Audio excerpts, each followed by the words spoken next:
الحمد لله رب العالمين.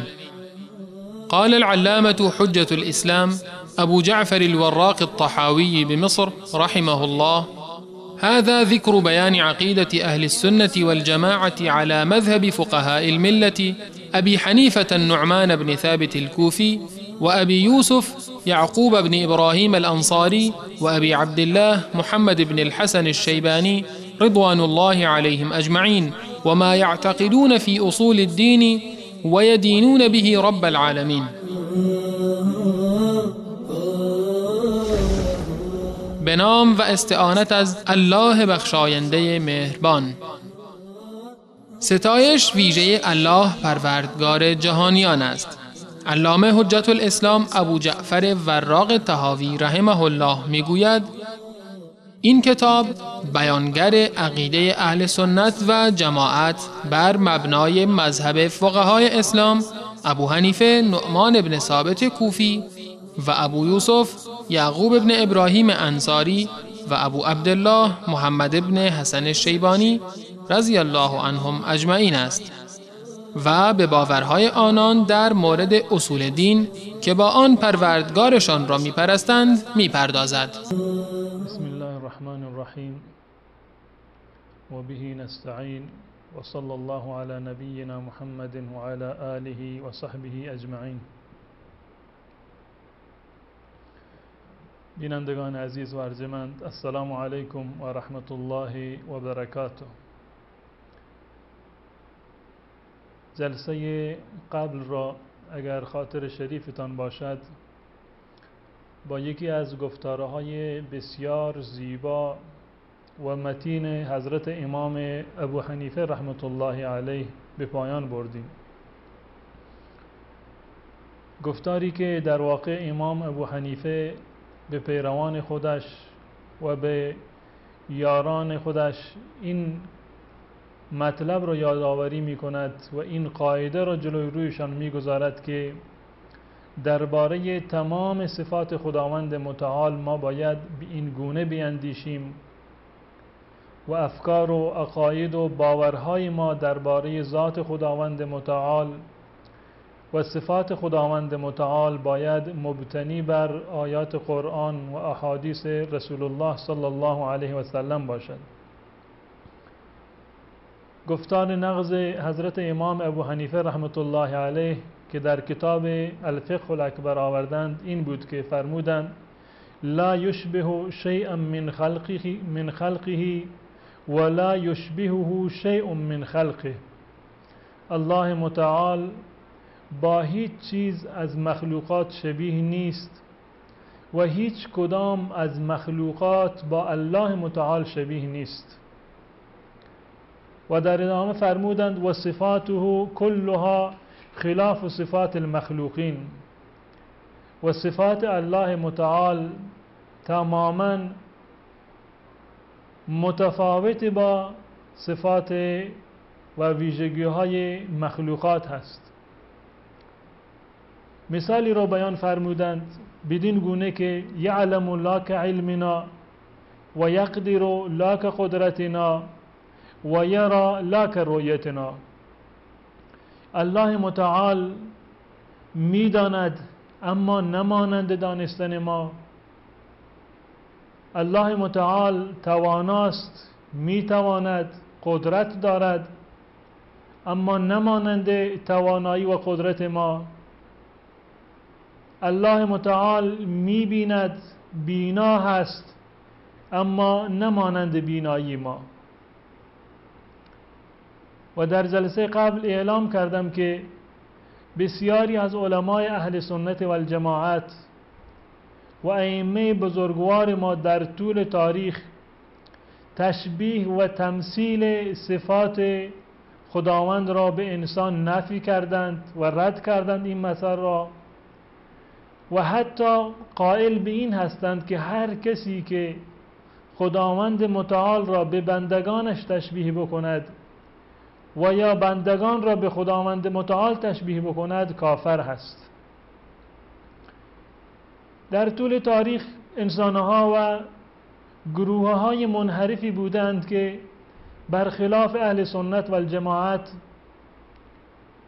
گام برداشتند و به ناحق اهل سنت و الجماعت را تهمت زدند به این که اهل سنت و الجماعت مشبهه هستند، مجسمه هستند و قائل به تشبیه صفات خداوند متعال به صفات انسانها هستند. خداوند متعال را جسم می‌دانند، در صورتی که اگر به کتاب‌های اهل سنت و الجماعت از صدر اول گرفته تا کنون بنگریم، هیچ شخصی از اهل سنت و الجماعت قائل به تشبیه یا تجسیم الله متعال نیست، بلکه قول اهل سنت و الجماعت این هست که تمامی صفاتی را که الله متعال برای خودش ثابت کرده و یا اینکه رسول خدا صلی الله علیه و سلم برای خداوند متعال ثابت کرده، اون صفات را ثابت می‌دانند بدون اینکه صفات خدا را با صفات مخلوق و بندگان مشابهت بدهند و قائل به تشابه باشند.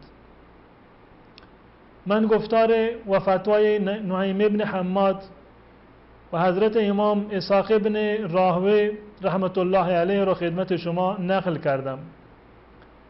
به خاطر این عقیده اهل سنت و الجماعت هست که جهم ابن صفوان و پیروانش که معروف هستند به جهمیه، اهل سنت و الجماعت را مشبهه یا مجسمه می نامند. از این رو که جهم ابن صفوان صفات خداوند متعال را قبول ندارد و معتقد به این است که خداوند متعال هیچ صفتی ندارد و اثبات صفت را مساوی با تشبیه خداوند متعال به مخلوقات می داند. در صورتی که ما گفتیم که خداوند متعال در قرآن مجید در سوره شورا آیه 11 می فرماید که لیس کمثله شیء و هو السمیع البصیر. خداوند متعال مماثلت را و مشابهت را رد کرده، نفی کرده از خودش و صفات را اثبات کرده، سمع را و بصر را برای خودش اثبات کرده و این دلیل گویایی هست بر این که هیچگاه اثبات صفات به معنی اثبات تشابه میان الله و مخلوقاتش نیست. علما و ائمه اهل سنت و الجماعت دائما در طول تاریخ بر این نکته تأکید کردند که ما صفات را اثبات میکنیم اما قائل به تشبیه خداوند متعال و تمثیل خداوند متعال نیستیم. اما این انسانهای منحرفی که از عقیده اهل سنت و الجماعت منحرف شدند و از قرآن و سنت در این زمینه زاویه گرفتند، در واقع اهل سنت و الجماعت را متهم میکنند به این که اهل سنت مجسمه و مشبه هستند. حضرت امام ابوالعز حنفی رحمت الله علیه در شرح این کتاب، شرح عقیده طحاویه، عبارتی دارد و می فرماید که انه قال لمن اثبت الصفات انه مشبه.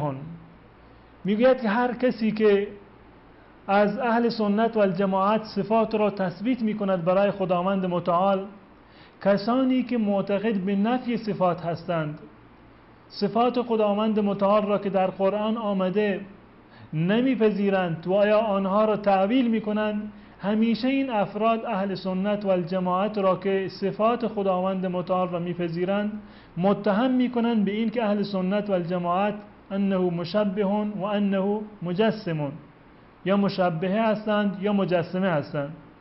ابوالعز حنفی رحمت الله علیه میگوید که به این خاطر میبینیم که بسیاری از کسانی که قائل به نفی صفات هستند در کتابهای خودشون این تهمت را به اهل سنت زدند. میگوید ولهذا کتب النفات الصفات من الجهمیة والمعتزلة والرافضة ونحوهم كلها مشحونة بتسمية مثبتة الصفات مشبهة و مجسمة. میگوید به این خاطر نفی کنندگان صفات خداوند متعال، اهم از جهمی ها، معتزلی ها و روافض و امثال اینها،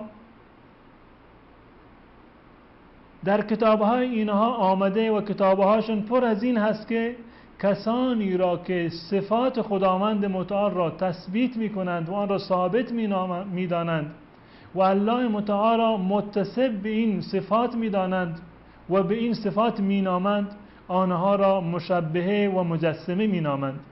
و یقولون فی کتبهم ان من جمله المجسمه قوما یقال لهم المالکیه.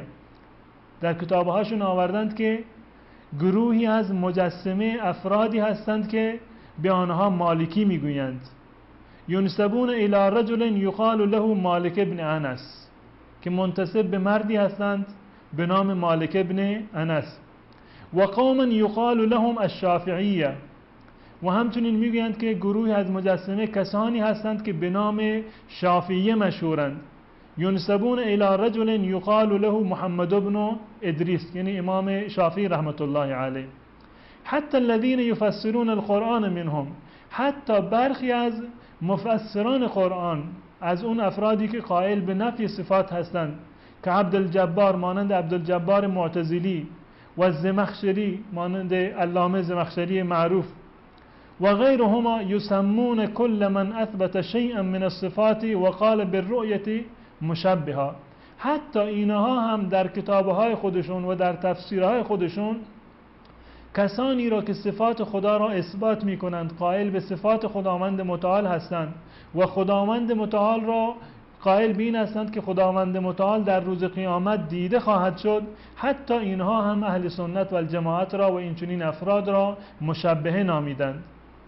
و هذا الاستعمال قد غلب عند المتأخرین من غالب الطوائف، بگونه ای که رفته رفته این اصطلاح در میان متأخران دیگه داب شده و متأخران همیشه کسانی را که صفات خداوند متعال را میپذیرند و بر اساس آیات صریح قرآن و احادیث صریح و صحیح قرآن و احادیث صحیح و صریح رسول خدا صلی الله علیه وسلم صفات خداوند متعال را باور دارند، امروزه بهشون میگویند که تهمت تجسیم یا تشبیه را به آنها میزنند و در واقع این خلاف واقع هست و اهل سنت و الجماعت در تمامی کتابهایشون این را تصریح کردند که هیچ یکی از اهل سنت و الجماعت قائل به این نیستند که خداوند متعال مثل انسان ها هست یا اینکه انسانی مانند خداوند متعال باشد در ذات و صفات و در اسما و صفات و درباره الوهیت و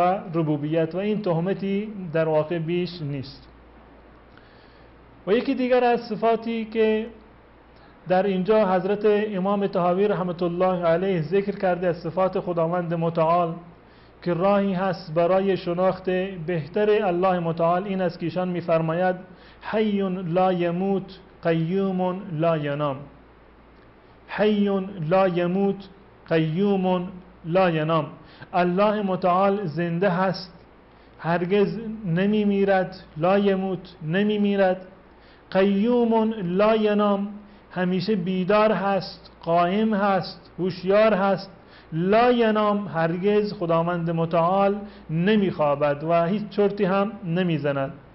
در واقع در اینجا حضرت امام طحاوی رحمت الله علیه قبلا گفته بود که خداوند متعال دائم بلا انتها، قبلا گفت قدیم بلا ابتدا و در ادامه فرمود که دائم بلا انتها. خداوند متعال قدیم هست بدون از ابتدا، دائم هست، ازلی هست، برای همیشه هست، بدون انتها، بدون از این که خداوند متعال وجودش پایانی داشته باشد. در اینجا هم در واقع خداوند متعال را به این صفت قیوم می نامد که خود در قرآن فراوان آمده و در احادیث رسول الله صلی الله علیه وسلم آمده و این صفت را می خواهد یک وجه تمایزی بیان بکند در میان حیات انسانها و حیات خداوند متعال. می فرماید که حی لا یموت، زنده هست نمی میرد، یعنی زندگانی خداوند متعال، حیات خداوند متعال پایان پذیر نیست. به تعبیر دیگر این جمله تأکیدی هست بر جمله های قبلی و تفاوتی هست با صفات انسان. انسان هم حیات دارد، زنده هست، حی هست، اما حیات انسان یک حیاتی هست که منقطع می شود، با موت از بین می رود. انسان از این دنیا در واقع منتقل می شود.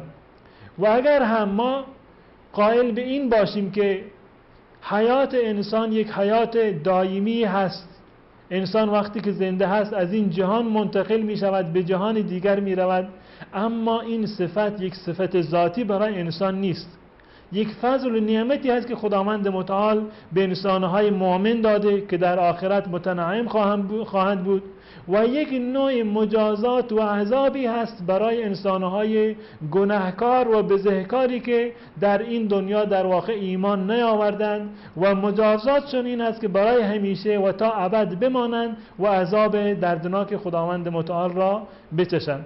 پس بنابراین وقتی که خداوند متعال حی هست به معنی این که هرگز نمی میرد و پایان ناپذیر هست، قیوم زنده هست، خداوند متعال قائم هست، استوار هست، لا ینام هیچگاه خداوند متعال نمی خوابد. و این تعبیر امام طحاوی رحمت الله علیه برگرفته از این آیه هست که خداوند متعال در آیت الکرسی می فرماید که الله لا اله الا هو، خداوند متعال رو میخواد معرفی بکند. الله کیست؟ الله همون معبودی هست که لا اله الا هو، غیر از او معبودی دیگر نیست. الحی القیوم، خداوند متعال زنده هست و قیوم هست. و این دو تا صفت خداوند متعال ای الحی و القیوم در 3 جای قرآن در کنار هم آمدند و یکی از بارزترین و صفات خداوند متعال هستند، بگونه ای که علما می‌فرمایند که این دو صفت خداوند متعال بگونه هستند که جامع تمام صفات کمال خداوند متعال هستند. یعنی تمام صفات خداوند متعال به این دو تا صفت برمیگردند. الحی یعنی ذاتی که زنده هست و تمام صفاتی که خداوند متعال در قرآن برای خودش بیان کرده و یا رسول خدا بیان کرده همه برمیگردند به همین صفت الحی، به همین ذات زنده واجب الوجود همیشی که همیشه هست و ماندگار هست. پس بنابراین به این خاطر است که بسیار از علما معتقد هستند که این دوتا صفت جز صفات و اسماء حسنای خداوند متعال بلکه اسم اعظم خداوند متعال هستند. و از آنجایی که این دو تا صفت در آیت الکرسی هستند به این خاطر آیت الکرسی را بزرگترین آیه قرآن مجید نامیدند. و در سوره دیگر خداوند متعال می‌فرماید که الف لام میم الله لا اله الا هو الحی القیوم در سوره آل عمران. بازم خداوند متعال الحی و القیوم را در کنار هم آورده و در اینجا ذکر کرده. و در جای دیگری می‌فرماید وعنت الوجوه للحی القیوم در سوره طه که تمام وجوه و تمام انسانها فروتن هستند، خاشع هستند در برابر ذات خداوند متعال که الحی و القیوم هست. و در جای دیگر می‌فرماید هو الحی لا اله الا هو، خداوند متعال زنده هست، غیر از او هیچ معبودی نیست.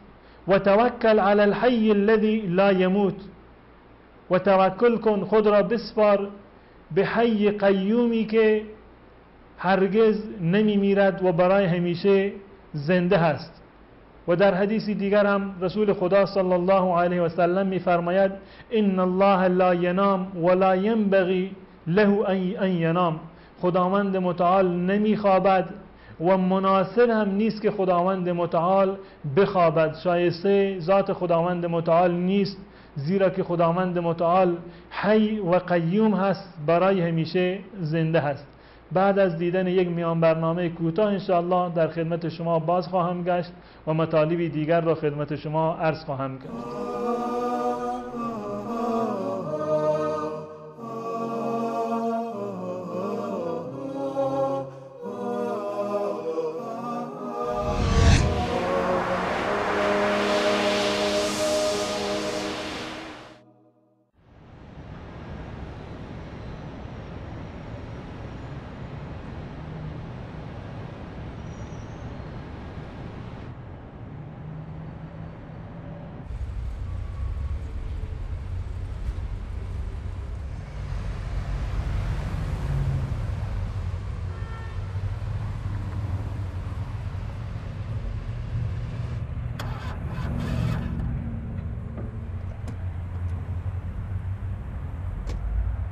من ذا يداني فضله وعلاه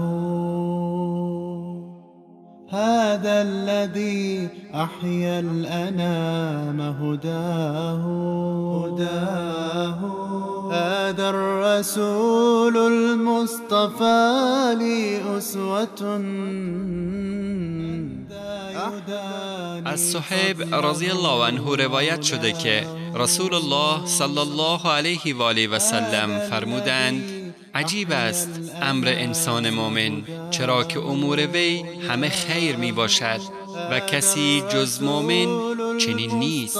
اگر به او خوشی رسد شکر می گذارد و برای او خیر است و اگر به او سختی رسد صبر می کند و برای او خیر است. هو قدوتي.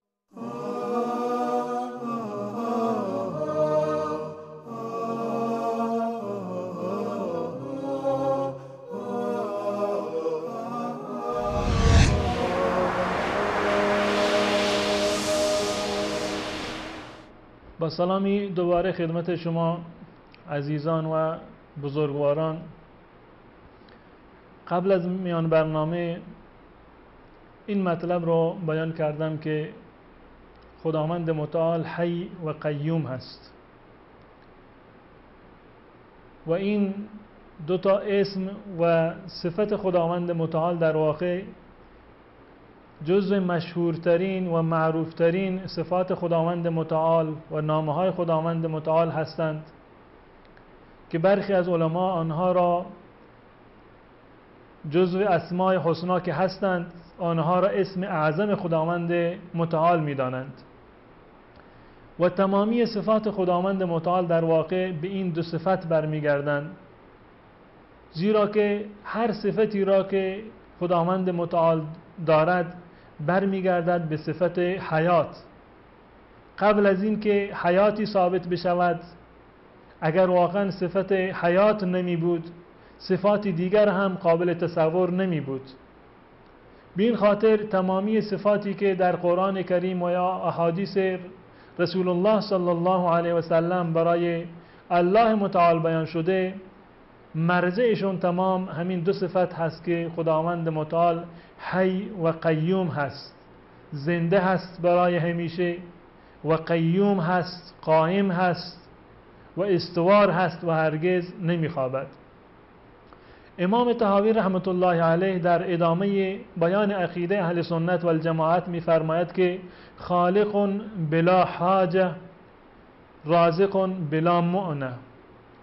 الله متعال خالق هست، آفریدگار هست بی آنکه نیازی داشته باشد، رازق هست، روزی رسان هست، نعمت میدهد به انسانها، احسان میکند به انسانها بلا مؤنه، بدون هیچ گونه زحمتی.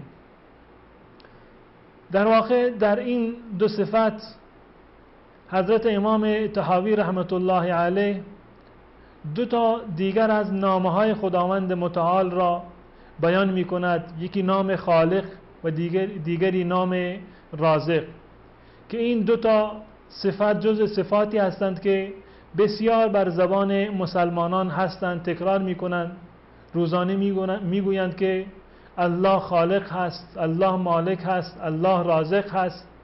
این صفات جز صفات عمومی هست که تمام مسلمانان این صفات خداوند متعال را در واقع می‌دانند و ورد زبان همه هست و این صفت برگرفته از آیات قرآن هست. در قرآن کریم در جاهای متعدد و متفاوتی خداوند متعال این صفت را برای خودش بیان کرده.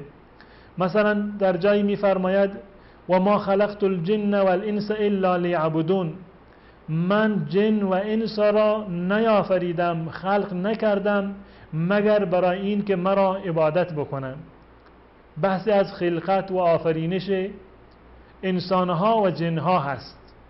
یعنی در این آیه خداوند متعال هم صفت خالقیت خودش را بیان می کند که خداوند متعال خالق جنها و خالق انسانها هست و هم بینیازی خودش را بیان می کند و در ادامه میفرماید ما اريد منهم من رزق و ما اريد ان یطعمون، من از این انسانها و از جنهایی که آفریدم امید رزقی ندارم و از آنها نمیخواهم که به من رزق بدهند، روزی بدهند و به من طعام بدهند، به این معنی که من نیازی ندارم. و این دقیقاً همین مطلبی هست که امام طحاوی رحمت الله علیه میفرماید که خالق بلا حاجه، خالق هست بدون از اینکه نیازی داشته باشد، و رازق هست رزق میدهد تمام انسانها را بلا مؤنه، بدون از هیچ گونه زحمت و خستگی.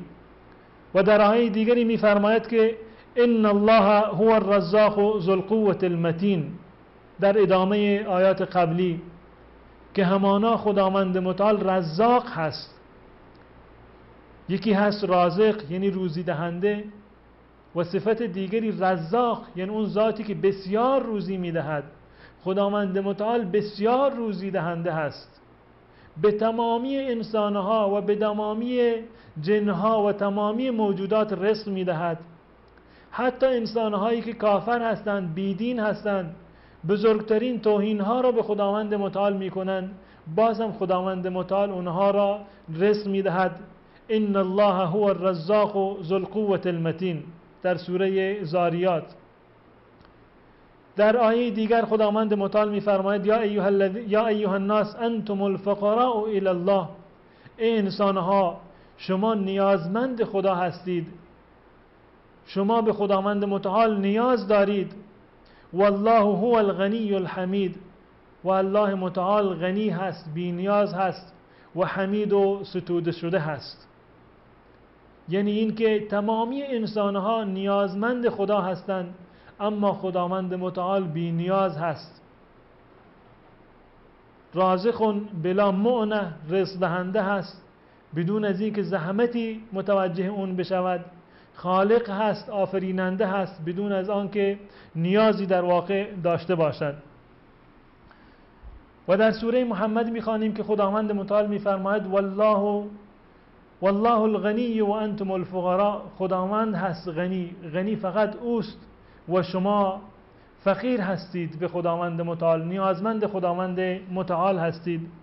قل اغیر الله اتخذ ولیا فاطر السماوات والارض و هو یطعم ولا یطعم، آیا من غیر از الله برای خودم ولی و دوست و محبوبی برای خودم انتخاب بکنم، در صورتی که الله آفریننده آسمانها و زمین هست و الله هست که انسانها را روزی میدهد، و هو یطعم، طعام میدهد، رزق و روزی میدهد، ولا یطعم، و خداوند متعال طعام داده نمی شود، رزق و روزی کسی به خداوند متعال نمی دهد و خداوند متعال نیازی به رزقی رو در واقع ندارد.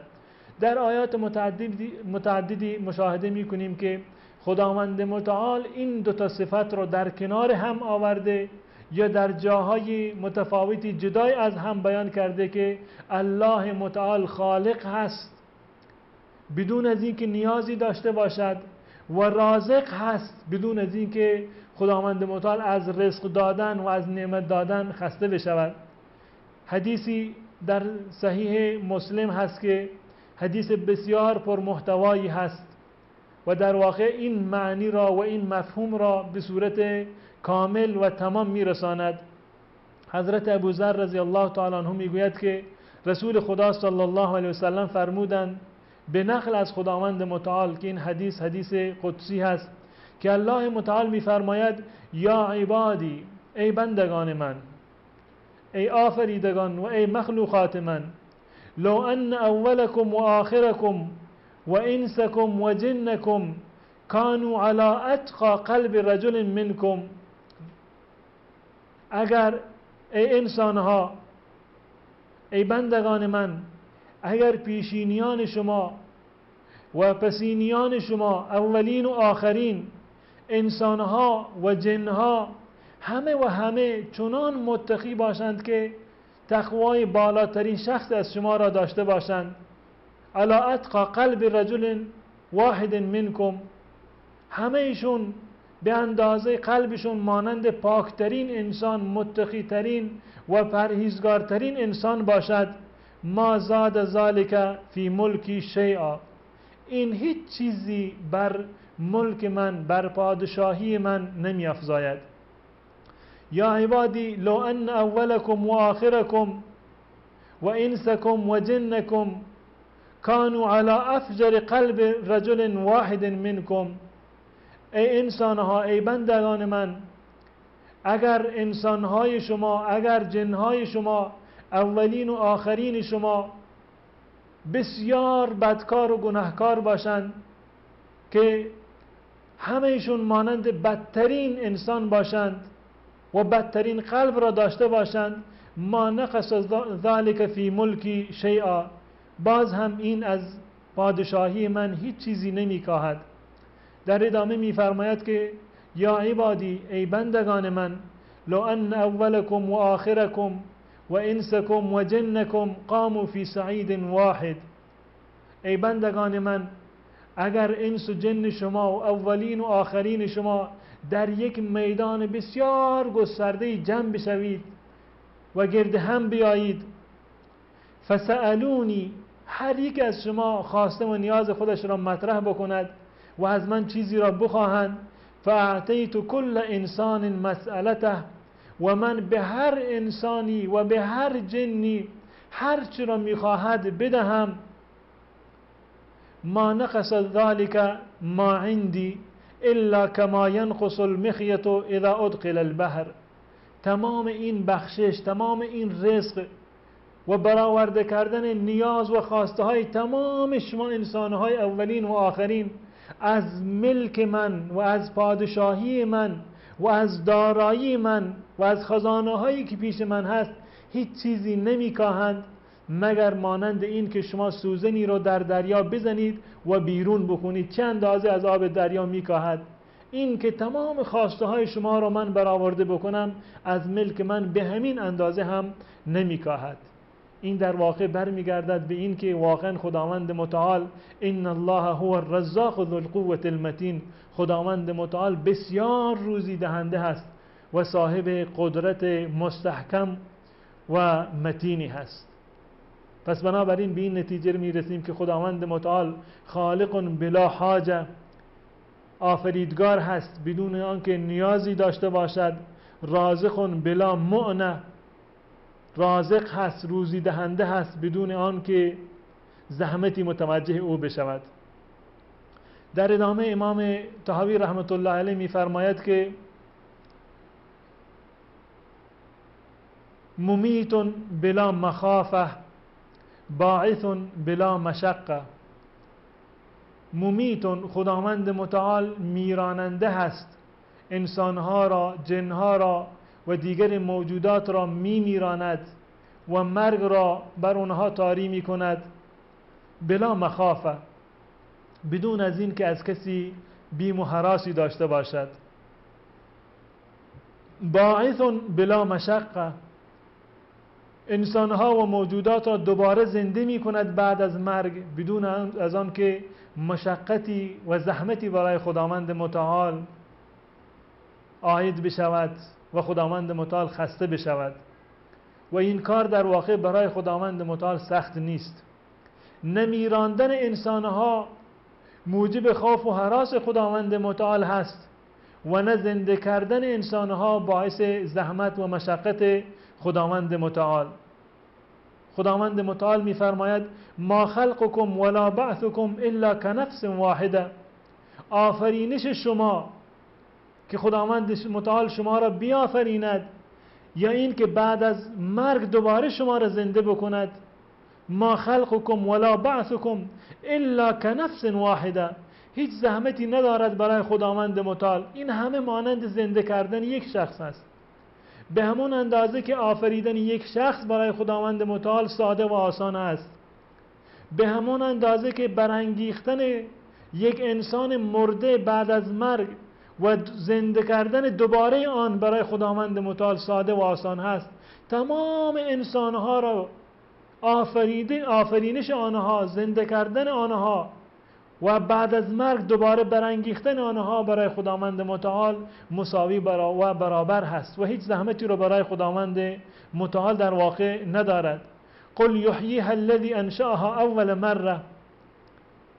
خداوند متعال خطاب به کافرانی که معتقد به این بودند تعجب می‌کردند که خداوند متعال بعد از مرگ چگونه انسانها را دوباره زنده می‌کند، می‌فرماید خطاب به رسول الله صلی الله علیه وسلم که به اونها بگو که آفریدن شما کاری ندارد برای خداوند متعال. قل یحییها، خداوند متعال زنده می کند این انسانهای مرده را و این نفوسی را که مردند از دنیا رفتند. همون کسی اینها را زنده می کند و دوباره برمی انگیزد که از در ابتدا اونها را آفریده. چه کسی این انسانها را و موجودات دیگر را در صورتی که معدوم بودند، هیچ اثری از اونها نبود، زنده گردانید و اونها را آفرید. بعد از این که بمیرند همان ذات یعنی خداوند متعال آنها را دوباره زنده می کند و دوباره آنها را به زندگانی باز می گرداند. یک نقطه در اینجا هست که اهل سنت و الجماعت معتقد به این هستند که مرگ هم در واقع یک شیء موجود هست، وجود ظاهری دارد. بعضی فکر می کنند که مرگ به معنی عدم هست، حیات به معنی وجود هست، به معنی موجود بودن یک چیزی هست، محسوس هست، و مرگ به معنی عدم هست. این گونه نیست، بلکه مرگ هم یک شیء موجود هست، یک مخلوقی هست از مخلوقات خداوند متعال که الله متعال آن را آفریده. خداوند متعال در قرآن مجید می فرماید که الذی خلق الموت والحیات لیبلوکم ایکم احسن عملا. در چندین جا از قرآن این تعبیر آمده. خداوند متعال موت را و حیات را هر دوتا را آفرید، یعنی اینها را ایجاد کرد. اینها مخلوق خداوند متعال هستند بدین خاطر که شما را بیازماید که چه کسانی از شما اعمال بهتری را و کارهای شایسته تری را در واقع انجام میدهند. پس بنابراین این مرگ یک موجودی هست که خداوند متعال آن را آفریده و در روایات داریم که خداوند متعال در روز قیامت این مرگ را می آورد به صورت یک گوسفند سفیدی و بسیار زیبایی و در میان بهشت و دوزخ آن را سر می برد و آن را ذبح می کند و اعلام می کند که بعد از امروز مرگ دیگر وجود ندارد.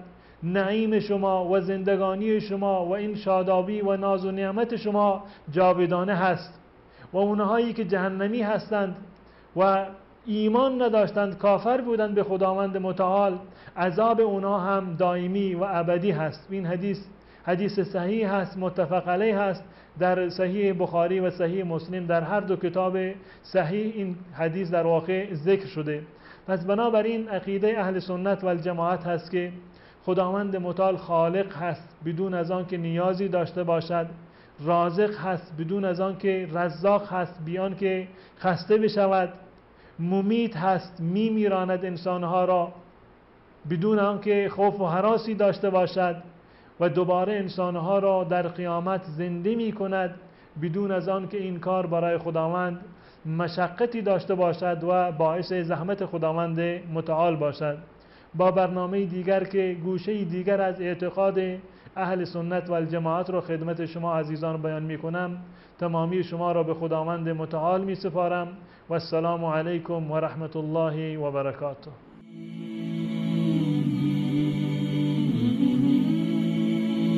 الحمد لله رب العالمين. قال العلامة حجة الإسلام أبو جعفر الوراق الطحاوي بمصر رحمه الله: هذا ذكر بيان عقيدة أهل السنة والجماعة على مذهب فقهاء الملة أبي حنيفة النعمان بن ثابت الكوفي وأبي يوسف يعقوب بن إبراهيم الأنصاري وأبي عبد الله محمد بن الحسن الشيباني رضوان الله عليهم أجمعين، وما يعتقدون في أصول الدين ويدينون به رب العالمين.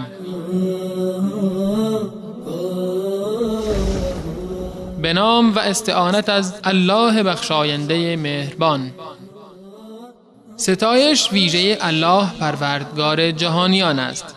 علامه حجت الاسلام ابو جعفر وراق طحاوی رحمه الله میگوید این کتاب بیانگر عقیده اهل سنت و جماعت بر مبنای مذهب فقهای اسلام ابو حنیفه نعمان بن ثابت کوفی و ابو یوسف یعقوب بن ابراهیم انصاری و ابو عبدالله محمد بن حسن الشیبانی رضی الله عنهم اجمعین است و به باورهای آنان در مورد اصول دین که با آن پروردگارشان را میپرستند میپردازد.